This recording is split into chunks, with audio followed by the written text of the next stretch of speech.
अथ सप्तपञ्चाशत्मोऽध्यायः। महिषासुर के पुत्र गजासुर की तपस्या तथा ब्रह्मा द्वारा वर प्राप्ति। उन्मत्त गजासुर द्वारा अत्याचार, उसका काशी में आना, देवताओं द्वारा भगवान शिव से उसके वध की प्रार्थना। शिव द्वारा उसका वध और उसकी प्रार्थना से उसका चर्म धारण कर कृत्तिवासा नाम से विख्यात होना एवं कृत्तिवासेश्वर लिंग की स्थापना करना। सनत कुमार बोले, हे व्यास जी, शिवजी के उस चरित्र को अत्यंत प्रेम से सुनिए। जिस प्रकार महादेव ने दानवेंद्र गजासुर को त्रिशूल से मारा। पूर्व काल में देवगणों के हित के लिए युद्ध में देवी के द्वारा दानव महिषासुर का वध कर दिए जाने पर देवता सुखी हो गए। हे मुनीश्वर, देवताओं की प्रार्थना से देवी द्वारा किए गए अपने पिता के वध का स्मरण करके महावीर गजासुर उस वैर का स्मरण कर तप करने हेतु वन में गया और ब्रह्मा जी को उद्देश्य करके प्रीतिपूर्वक कठोर तप करने लगा। मैं काम के वशीभूत स्त्री तथा पुरुषों से अवध्य हूँ। इस प्रकार मन में विचार कर वह तप में दत्तचित्त हो गया। वह हिमालय पर्वत की गुफा में भुजाओं को उठाकर आकाश में दृष्टि लगाए हुए पैर के अंगूठे से पृथ्वी को टेक कर परम दारुण तप करने लगा।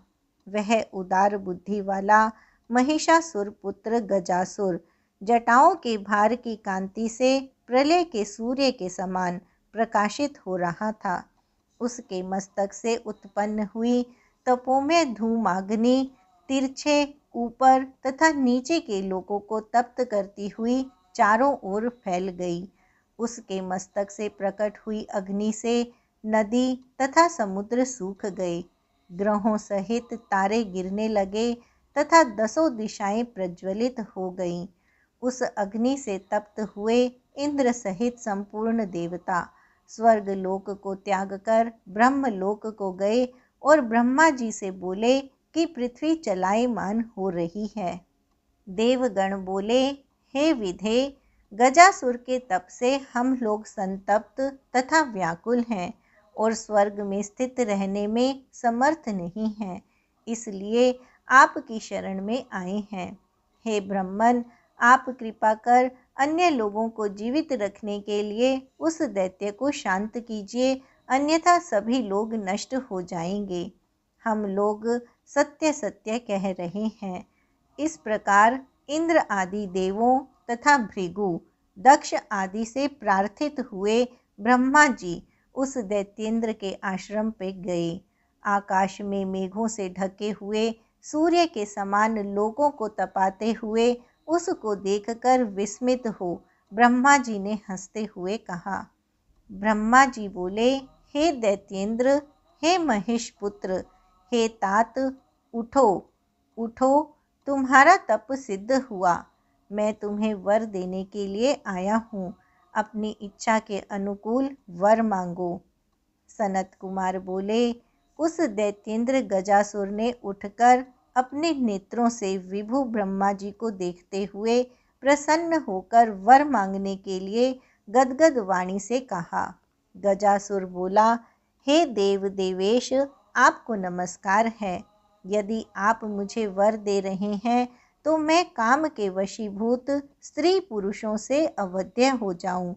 हे विभो, मैं महाबलवान, वीर्यवान तथा देवता आदि से सदा अजेय और संपूर्ण लोकपालों की समस्त संपत्ति को भोगने वाला हूँ। सनत कुमार बोले, इस प्रकार उस दैत्य के वर मांगने पर उसके तप से प्रसन्न हुए ब्रह्मा जी ने उसे अति दुर्लभ वरदान दिया। इस प्रकार वह महिषासुर पुत्र गजासुर वर पाकर अति प्रसन्न चित्त होकर अपने स्थान को चला गया। तदुपरांत संपूर्ण दिशाओं तथा तीनों लोकों को जीतकर एवं देवता, असुर, मनुष्य, इंद्र, गंधर्व, गरुड़ और सर्प आदि को भी जीतकर उन्हें अपने वश में करके संसार को जीतने वाले उस दैत्य ने तेज सहित लोकपालों के स्थानों का हरण कर लिया। देवोद्यान की शोभा से युक्त साक्षात विश्वकर्मा द्वारा निर्मित किए गए स्वर्ग स्थित महेंद्र गृह में वह निवास करने लगा। महाबली, महामना तथा लोगों को जीतने वाला और कठोर शासन वाला वह दैत्य पीड़ित हुए देवताओं से अपने दोनों चरणों में प्रणाम कराते हुए महेंद्र के उस घर में विहार करने लगा। इस प्रकार जीती हुई दिशाओं का एकमात्र स्वामी अजितेंद्रिय वह दैत्य प्रिय विषयों को लोलुपता से भोगता हुआ तृप्त न हुआ। इस प्रकार ऐश्वर्य से उन्मत्त, अहंकारी तथा शास्त्रों का उल्लंघन करने वाले उस दैत्य को बहुत समय बीत जाने पर पाप बुद्धि उदित हुई। देवगणों को पीड़ा देने वाला महिषासुर का वह पुत्र पृथ्वी पर श्रेष्ठ ब्राह्मणों तथा तपस्वियों को अत्यधिक कलेश देने लगा। वह दुष्ट बुद्धि दैत्य पहले के वैर भाव का स्मरण करता हुआ देवताओं तथा सभी प्रमथों को और विशेषकर धर्मात्माओं को अति कष्ट देने लगा। हे तात, एक समय वह महाबली दैत्य गजासुर शिवजी की राजधानी काशी को गया। हे मुने, उस समय दैत्येंद्र के आने पर आनंद वन में निवास करने वालों का रक्षा करो, रक्षा करो, इस प्रकार का महाशब्द होने लगा। जिस समय अपने वीर्य और मद से उन्मत्त हुआ महिषासुर का पुत्र सभी प्रमथों को पीड़ित करता हुआ नगरी में आया, उसी समय गजासुर से पराजित हुए इंद्रादि सब देवता शिवजी की शरण में गए और आदर से प्रणाम कर उनकी स्तुति करने लगे। उन्होंने काशी में उस दैत्य के आगमन तथा विशेषकर वहाँ रहने वाले शिव भक्तों का अति दुख भी निवेदन किया। देवगण बोले, हे देवदेव, हे महादेव, आपकी नगरी में आया हुआ दैत्य गजासुर आपके भक्तजनों को कष्ट दे रहा है, अतः हे कृपानिधे, आप उसका वध करें। वह भूमि पर जहाँ जहाँ चरण रखता है वहाँ उसके भार से अचल पृथ्वी भी चलायमान हो जाती है। उसकी जंघा के वेग से डालियों सहित वृक्ष गिरने लगते हैं। उसके भुजदंड के आघात से शिखरों सहित पर्वत चूर्ण हो जाते हैं। उसके मुकुट के संघर्ष से मेघ आकाश का त्याग करते हैं और उसके बालों के संपर्क से उत्पन्न हुए नीलेपन को वे अब तक भी नहीं छोड़ते। जिसके निश्वास के भारों से ऊंची तरंगों वाले महासागर तथा नदियां भी जल जंतुओं के सहित बड़ा कल्लोल करती हैं। जिसके शरीर की ऊंचाई उसकी माया से 9 सहस्र योजन हो जाती है तथा मायावी उस दैत्य का विस्तार भी उतना ही हो जाता है। जिसके नेत्रों के पीलेपन और चांचल्य को बिजली आज भी नहीं धारण कर सकती है, वही बड़े वेग से यहाँ आ गया है। वह असह्य दैत्य जिस जिस दिशा में जाता है, काम से जीते हुए स्त्री पुरुषों से मैं अवध्य हूँ, इस प्रकार वहाँ कहता है। काशी की रक्षा में तत्पर रहने वाले हे देवेश, इस प्रकार हम लोगों ने उस दैत्य की चेष्टा का आपसे निवेदन किया, आप भक्तों की रक्षा कीजिए। सनत कुमार बोले, देवताओं द्वारा इस प्रकार प्रार्थना किए जाने पर भक्तों की रक्षा में तत्पर वे शिवजी उसके वध की कामना से बड़ी शीघ्रता से वहां आए। त्रिशूल हाथ में धारण किए हुए उन भक्त वत्सल शिवजी को गरजते हुए आया देखकर गजासुर गरजने लगा। तब वीर गर्जन करते हुए उन दोनों का अनेक अस्त्रों तथा शस्त्रों के प्रहार से दारुण तथा अद्भुत युद्ध हुआ। अति तेजस्वी तथा महाबली गजासुर ने दैत्यों का विनाश करने वाले शिवजी पर तीव्र बाणों से प्रहार किया। हे मुने, उस समय भयंकर शरीर वाले शिवजी ने अपने अति दारुण बाणों से अपने समीप न पहुँचे हुए उसके बाणों को शीघ्र ही खंड खंड कर दिया। तब हाथ में खड्ग लेकर अब तुम मेरे द्वारा मारे गए, इस प्रकार ऊंचे स्वर से गर्जन कर क्रोधित होकर गजासुर शिवजी की ओर दौड़ा। तब त्रिशूलधारी भगवान शिव ने उस दैत्य श्रेष्ठ को आता हुआ देखकर तथा अन्य के द्वारा अवध्य जानकर उसे त्रिशूल से मारा। उस त्रिशूल से विद्ध हुआ वह गजासुर दैत्य अपने को शिव का छत्र रूप मानता हुआ शिवजी की स्तुति करने लगा। गजासुर बोला, हे देव देव, हे महादेव, मैं सब प्रकार से आपका भक्त हूँ। हे त्रिशूलिन, मैं कामदेव का नाश करने वाले आप देवेश को जानता हूँ। हे अंधकारे, हे महेशान, हे त्रिपुरांतक, हे सर्वग, आपके हाथ से मेरा वध परम कल्याणकारी हुआ। हे कृपालो, हे मृत्युंजय, मैं कुछ निवेदन करना चाहता हूँ, उसे सुनिए। सत्य ही कहूँगा, असत्य नहीं। आप विचार कीजिए। एकमात्र आप संसार के वंदनीय हैं। आप संसार के ऊपर स्थित हैं। समय से सभी को मरना है, परंतु ऐसी मृत्यु कल्याण के निमित्त होती है। सनत कुमार बोले। उसका यह वचन सुनकर दयानिधि शिवजी ने हंसकर महिषासुर के पुत्र गजासुर से कहा। ईश्वर बोले, हे महापराक्रम निधे, हे दानवोत्तम, हे श्रेष्ठ मति वाले, हे गजासुर, मैं प्रसन्न हूँ, अपने अनुकूल वर मांगो। सनत कुमार बोले।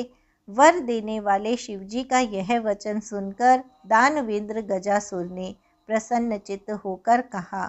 गजासुर बोला, हे महेशान, हे दिगंबर, यदि आप प्रसन्न हैं तो अपने त्रिशूल की अग्नि से पवित्र किए हुए मेरे इस देह चर्म को नित्य धारण कीजिए।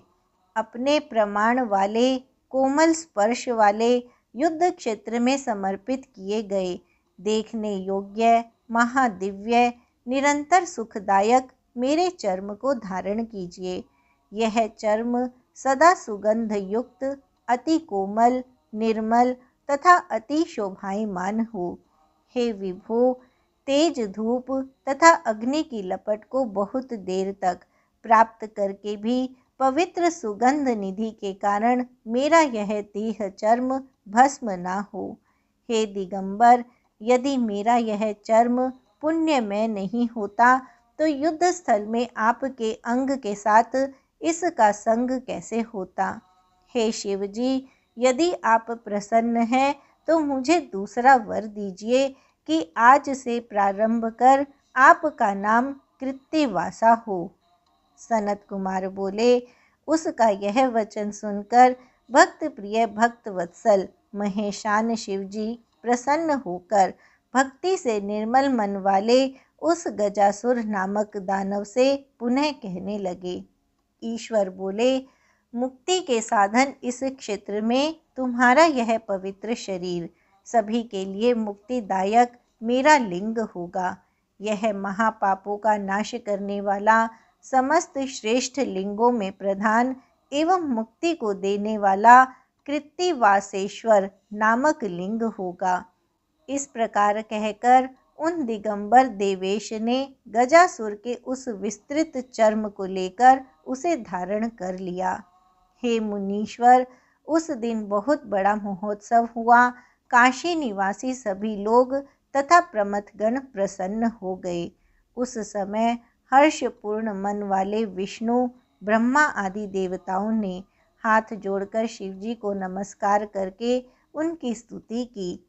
दानवों के स्वामी महिषासुर पुत्र गजासुर के मार दिए जाने पर देवगणों ने अपने स्थान को प्राप्त कर लिया और संसार सुखी हो गया।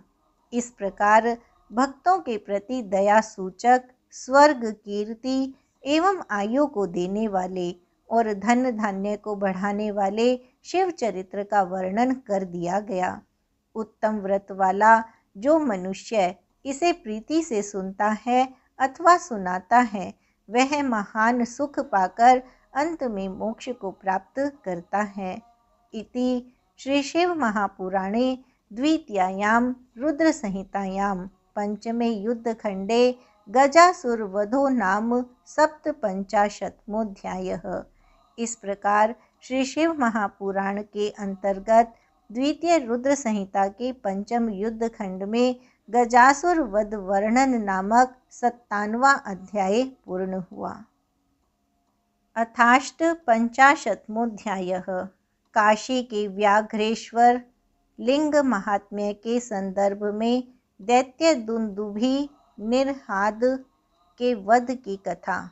सनत कुमार बोले, हे व्यास जी सुनिए, मैं शिव जी के चरित्र को कहता हूँ। जिस प्रकार महादेव ने दुंदुभि निरहाद नामक दैत्य को मारा, समय पाकर विष्णु देव के द्वारा दिति के पुत्र महाबली दैत्य हिरण्याक्ष के मारे जाने पर दिति बड़े दुख को प्राप्त हुई। तब प्रहलाद के मामा दुंदुभि निरहाद नामक देव दुखदायी दुष्ट दैत्य ने उस दुखित दिति को आश्वासन योग्य वाक्यों से धीरज बंधाया। इसके बाद वह मायावी दैत्यराज दिति को आश्वासन देकर देवताओं को किस प्रकार जीता जाए ऐसा उपाय सोचने लगा। दैत्यों के शत्रु देवताओं ने विष्णु के द्वारा कपटपूर्वक भाई सहित महान असुर वीर हिरण्याक्ष को मरवा दिया। देवताओं का बल क्या है, उनका आहार क्या है, उनका आधार क्या है और वे मेरे द्वारा किस प्रकार जीते जा सकते हैं, ऐसा उपाय वह सोचने लगा। इस प्रकार अनेक बार विचार कर निश्चित तत्व को जानकर उस दैत्य ने निष्कर्ष निकाला कि इस विषय में मेरे विचार से ब्राह्मण ही कारण है। तब देवताओं का शत्रु महादुष्ट दैत्य दुंदुभि निरहाद बारंबार ब्राह्मणों को मारने के लिए दौड़ा। देवता यज्ञ के भोगी हैं, यज्ञ वेदों से उत्पन्न हैं, वे वेद ब्राह्मणों के आधार पर हैं, अतः ब्राह्मण ही देवताओं के बल हैं। संपूर्ण वेद तथा इंद्रादि देवता ब्राह्मणों पर आधारित और ब्राह्मणों के बल वाले हैं, यह निश्चय है, इसमें कुछ विचार नहीं करना चाहिए। यदि ब्राह्मण नष्ट हो जाएं तो वेद स्वयं नष्ट हो जाएंगे, अतः उन वेदों के नष्ट हो जाने पर देवता स्वयं भी नष्ट हो जाएंगे। यज्ञों का नाश हो जाने पर देवता भोजन से रहित होकर निर्बल हो जाने से सुगमता से जीते जाएंगे और इसके बाद देवताओं के पराजित हो जाने पर मैं ही तीनों लोकों में माननीय हो जाऊंगा। देवताओं की अक्षय संपत्तियों का हरण कर लूँगा और निष्कंटक राज्य में सुख भोगूंगा। इस प्रकार निश्चय कर वह दुर्बुद्धि खल फिर विचार करने लगा कि ब्रह्म तेज से युक्त वेदों का अध्ययन करने वाले और तप तथा बल से पूर्ण अधिक ब्राह्मण कहाँ हैं। बहुत से ब्राह्मणों का स्थान निश्चय ही काशीपुरी में है। सर्वप्रथम उस नगरी को ही जीतकर फिर दूसरे तीर्थों में जाऊंगा। जिन जिन तीर्थों में तथा जिन जिन आश्रमों में जो ब्राह्मण हैं उन सब का भक्षण कर जाऊंगा। ऐसा अपने कुल के योग्य विचार कर वह दुराचारी तथा मायावी दुंदुभि निरहाद काशी में आकर ब्राह्मणों को मारने लगा। समिधा तथा कुशाओं को लाने के लिए ब्राह्मण जिस वन में जाते थे वहीं पर वह दुष्टात्मा उन सभी का भक्षण कर लेता था। जिस प्रकार उसे कोई ना जाने इस प्रकार वह वन में वनेचर होकर तथा जलाशय में जल जंतु रूप होकर छिपा रहता था। इसी प्रकार अदृश्य रूप वाला वह मायावी देवगणों से भी अगोचर होकर दिन में मुनियों के मध्य मुनि होकर ध्यान में तत्पर रहता था। पर्णशालाओं के प्रवेश तथा निर्गम को देखता हुआ वह दैत्य रात्रि में व्याघ्र रूप से बहुत से ब्राह्मणों का भक्षण करता था। वह निशंक होकर ऐसा भक्षण करता कि अस्थि तक को नहीं छोड़ता था। इस प्रकार उस दुष्ट ने बहुत से ब्राह्मणों को मार डाला। एक समय शिवरात्रि में एक शिव भक्त अपने उटज में देवों के देव शिव की पूजा करके ध्यान में लीन हुआ। तब उस दैत्येंद्र दुंदुभि निरहाद ने बल से दर्पित होकर व्याघ्र का रूप धारण कर उसे भक्षण करने की इच्छा की। तब ध्यान करते हुए शिवजी के अवलोकन में दृढ़ चित्त होकर अस्त्र मंत्रों का विन्यास करने वाले उस भक्त को भक्षण करने में वह समर्थ न हुआ। सर्वव्यापी शिव ने उसके आशय को जानकर उस दुष्ट रूप दैत्य का वध करने की इच्छा की। जब उसने व्याघ्र रूप से भक्त ब्राह्मण को ग्रहण करना चाहा, तभी संसार की रक्षा रूप मणि, 3 नेत्रों वाले तथा भक्तों की रक्षा करने में प्रवीण बुद्धि वाले शिवजी प्रकट हुए। भक्त से पूजित उस लिंग से प्रकट हुए शिवजी को देखकर वह दैत्य फिर उसी रूप से पर्वत के समान हो गया। जब उसने सर्वज्ञ शिवजी को अवज्ञा सहित आया हुआ देखा, तब वह व्याघ्र रूपी दुष्ट दैत्य उनकी ओर झपटा। इतने में ही उसे पकड़कर भगवान ने अपनी कांख में दबा लिया तथा भक्त वत्सल शिवजी ने वज्र से भी अति कठोर मुष्टि से उस व्याघ्र के सिर पर प्रहार किया। उस मुष्टि के आघात से तथा कांख में पीसे जाने से दुखी हुआ वह व्याघ्र अति नाद से आकाश और पृथ्वी को भरता हुआ मर गया। उसके रोदन के महान नाद से व्याकुल चित्त हुए तपस्वी लोग उसके शब्द का अनुसरण करते हुए रात्रि में वहाँ आए। वहाँ मृगेश्वर सिंह को कांख में करने वाले शिवजी को देखकर वे सब नम्र हो जय जयकार करके उनकी स्तुति करने लगे। ब्राह्मण बोले, हे जगत गुरु, हे ईश्वर, कठिन उपद्रव से रक्षा कीजिए और दया करके इस स्थान में स्थित रहिए। हे महादेव, आप इसी स्वरूप से व्याघ्रेश नाम से इस ज्येष्ठ नामक स्थान की रक्षा कीजिए। हे गौरीश, दुष्टों का नाश करके हम तीर्थवासियों की अनेक प्रकार के उपद्रवों से रक्षा कीजिए और भक्तों को अभय दान दीजिए। सनत कुमार बोले, इस प्रकार अपने उन भक्तों का वचन सुनकर भक्त वत्सल शिवजी ने तथास्तु कहकर भक्तों से पुनः कहा। महेश्वर बोले, जो मनुष्य श्रद्धा से मुझे इस रूप में यहाँ देखेगा, उसके दुख को मैं अवश्य दूर करूँगा। मेरे इस चरित्र को सुनकर तथा मेरे इस लिंग का अपने हृदय में स्मरण करके युद्ध में प्रवेश करने वाला मनुष्य निसंदेह विजय को प्राप्त करेगा। इसी अवसर पर इंद्रादि समस्त देवता उत्सव पूर्वक जय जयकार करते हुए वहां आए। देवताओं ने अंजलि बांधकर कंधा झुकाकर प्रेम से शिवजी को प्रणाम कर मधुर वाणी से भक्त वत्सल महादेव की स्तुति की। देवगण बोले, हे देवों के स्वामी, हे प्रभु, हे प्रणतों का दुख हरने वाले, आपने इस दुंदुभि निरहाद के वध से हम सब देवगणों की रक्षा की। हे भक्त वत्सल, हे देवेश, हे सर्वेश्वर, हे प्रभु, आपको सदा भक्तों की रक्षा करनी चाहिए तथा दुष्टों का वध करना चाहिए।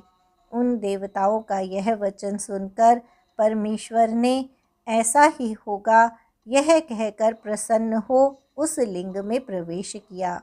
तब विस्मित हुए देवता अपने अपने धाम को चले गए तथा ब्राह्मण भी बड़े हर्ष के साथ यथेष्ट स्थान को चले गए। जो मनुष्य व्याघ्रेश्वर संबंधी उस चरित्र को सुनता है अथवा सुनाता है, पढ़ता है अथवा पढ़ाता है, वह संपूर्ण मनोवांछित कामनाओं को प्राप्त कर लेता है तथा सभी दुखों से रहित होता हुआ मोक्ष को प्राप्त करता है। यह अनुपम शिव लीला के अमृताक्षर वाला इतिहास, स्वर्गदायक कीर्ति को बढ़ाने वाला पुत्र पौत्र को बढ़ाने वाला, अतिशय भक्ति को देने वाला, धन्य, शिवजी की प्रीति को देने वाला, कल्याणकारी, मनोहर, परम ज्ञान को देने वाला और अनेक प्रकार के विकारों को दूर करने वाला है। इति श्री शिव महापुराणे द्वितीयायां रुद्र संहितायां पंचमे युद्धखंडे दुंदुभि निर्हाद दैत्य वध वर्णनम नामाष्टपंचाशत्मोऽध्यायः। इस प्रकार श्री शिव महापुराण के अंतर्गत द्वितीय रुद्र संहिता के पंचम युद्धखंड में दुंदुभि निर्हाद दैत्य वध वर्णन नामक 58वां अध्याय पूर्ण हुआ। अथैकोनषष्टितमोऽध्यायः। काशी के कंदुकेश्वर शिवलिंग के प्रादुर्भाव में पार्वती द्वारा विदल एवं उत्पल दैत्यों के वध की कथा, रुद्र संहिता का उपसंहार तथा इसका महात्म्य। सनत कुमार बोले, हे व्यास जी, अब आप प्रेम पूर्वक शिवजी के उस चरित्र को सुनिए जिस प्रकार उन्होंने संकेत द्वारा दैत्य को बताकर अपनी प्रिया से उस दैत्य का वध कराया था। पूर्व समय में विदल तथा उत्पल नामक 2 महाबली दैत्य थे। वे दोनों ही ब्रह्मा जी के वर से मनुष्यों से वध न होने का वर पाकर बड़े पराक्रमी तथा अभिमानी हो गए थे। हे ब्रह्मन, उन दैत्यों ने अपनी भुजाओं के बल से तीनों लोकों को तृणवत कर दिया तथा संग्राम में संपूर्ण देवताओं को जीत लिया। उन दैत्यों से पराजित हुए सब देवता ब्रह्मा जी की शरण में गए और आदर से उनको विधि पूर्वक प्रणाम कर उन्होंने दैत्यों के उपद्रव को कहा। तब ब्रह्मा जी ने उनसे यह कहा कि ये दोनों दैत्य निश्चय ही पार्वती जी द्वारा मारे जाएंगे। आप सब पार्वती सहित शिवजी का भली भांति स्मरण करके धैर्य धारण कीजिए। देवी सहित भक्त वत्सल तथा कल्याण करने वाले वे परमेश्वर बहुत शीघ्र ही आप लोगों का कल्याण करेंगे। सनत कुमार बोले, तब देवताओं से ऐसा कहकर वे ब्रह्मा जी शिव का स्मरण करके मौन हो गए और वे देवता भी प्रसन्न होकर अपने अपने लोक को चले गए। तत्पश्चात शिवजी की प्रेरणा से देवर्षि नारद जी ने उनके घर जाकर पार्वती की सुंदरता का वर्णन किया। तब नारद जी का वचन सुनकर माया से मोहित, विषयों से पीड़ित तथा पार्वती का हरण करने की इच्छा वाले उन दोनों दैत्यों ने मन में विचार किया कि प्रारब्ध के उदय होने के कारण हम दोनों को वह पार्वती कब और कहाँ मिलेगी। किसी समय शिवजी अपनी लीला से विहार कर रहे थे। उसी समय पार्वती भी कौतुक से अपनी सखियों के साथ प्रीतिपूर्वक शिवजी के समीप कंदुक क्रीड़ा करने लगीं। ऊपर को गेंद फेंकती हुई, अपने अंगों की लघुता का विस्तार करती हुई, श्वास की सुगंध से प्रसन्न हुए, भौरों से घिरने के कारण चंचल नेत्र वाली, केशपाश से माला टूट जाने के कारण अपने रूप को प्रकट करने वाली, पसीना आने से उसके कणों से कपोलों की पत्र रचना से शोभित, प्रकाशमान चोलांशुक के मार्ग से निकलती हुई अंग की कांति से व्याप्त, शोभायमान गेंद को ताड़न करने से लाल हुए कर कमलों वाली और गेंद के पीछे दृष्टि देने से कंपायमान भोह स्वरूप लता के अंचल वाली जगत की माता पार्वती खेलती हुई दिखाई दी।